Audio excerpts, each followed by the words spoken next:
गरीबों का ससुराल। पुष्पा पिछले 20 सालों से एक ही घर में रह रही थी। पुष्पा ने अपने उसी घर में अपने बच्चों को बड़ा किया और उनकी शादी कर दी, पर कभी भी अपने घर की मरम्मत नहीं की। ऐसे ही एक दिन पुष्पा अपनी बहू काव्या और तानिया के साथ शॉपिंग करने जाती है। यहाँ चूड़ियाँ कितनी अच्छी बिक रही है। भाई साहब, 1 दर्जन चूड़ी तो दे दो।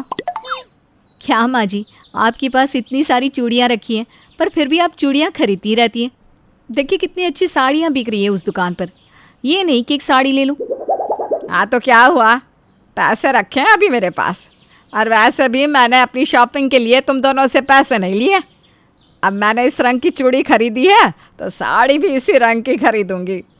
इतना बोलकर पुष्पा चूड़ियाँ ले लेती है और अपनी दोनों बहुओं के साथ साड़ी की दुकान पर जाती है।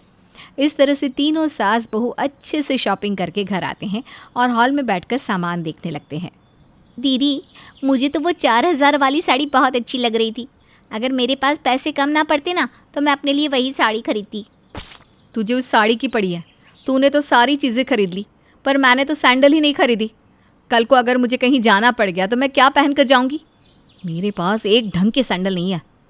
तीनों सास बहू आपस में बात कर रही होती है कि तभी मोहल्ले की एक औरत उनके घर आती है।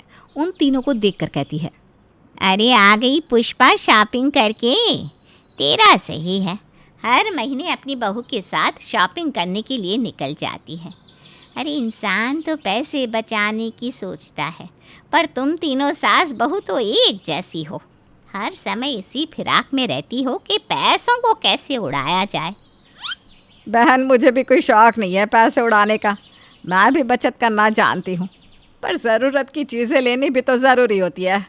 और तुम यहाँ क्या मुझे ताना देने आई हो? भला मैं कौन होती हूँ तुम्हें ताने देने वाली?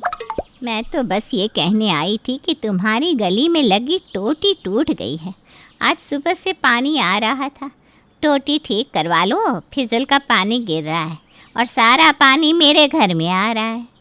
पुष्पा की पड़ोसन उसे बाहर लगी टोटी, जो कि पूरी तरह से टूट चुकी है, उसके बारे में बताकर चली जाती है। पर पुष्पा उस टोटी को ठीक नहीं करवाती, और जब दोबारा उसकी पड़ोसन इस बारे में उससे कहती है तो पुष्पा अपनी पड़ोसन से कहती है, देखो भाई, मेरे पास पैसा नहीं है जो मैं टोटी ठीक करवा सकूं या बनवा सकूं।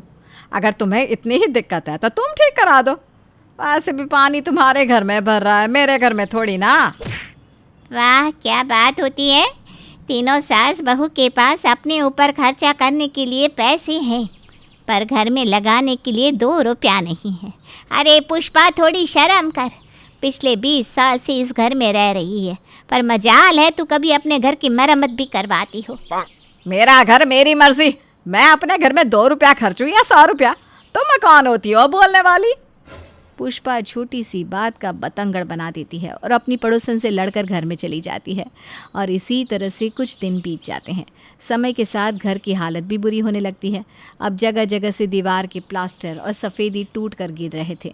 ऐसे ही एक दिन तानिया हॉल में बैठकर चाय पी रही होती है, तभी छत की पपड़ी उतरकर उसकी चाय में गिर जाती है। हाय, इस कमबख्त पपड़ी को भी अभी टूटकर गिरनी थी, वो भी मेरी चाय में।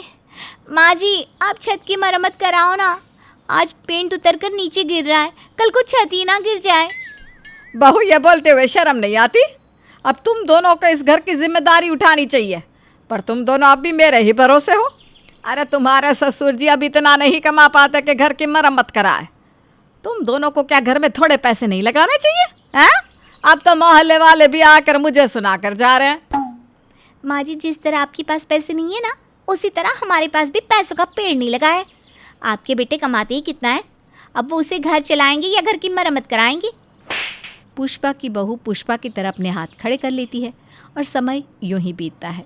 धीरे धीरे घर की हालत काफ़ी बिगड़ चुकी थी, पर तीनों सास बहू अब भी अपने घर पर कोई खर्चा नहीं करती, और जब अपनी बात आती तो खर्चा करने से पीछे नहीं हटती। ऐसे ही एक दिन काव्या की दोस्त आंचल उससे मिलने उसके ससुराल आती है और उसके घर की ऐसी हालत देखकर कहती है, काव्या, ये तेरा ससुराल है या फिर चिड़ियाघर? चिड़ियाघर में भी इससे ज़्यादा सफाई होती होगी। अरे तू अपने अंदर तो इतनी सफाई रखती है, वही सफाई थोड़ी घर में भी रख ले। घर की कितनी बुरी हालत है, थोड़ी सी घर की मरम्मत करा ले।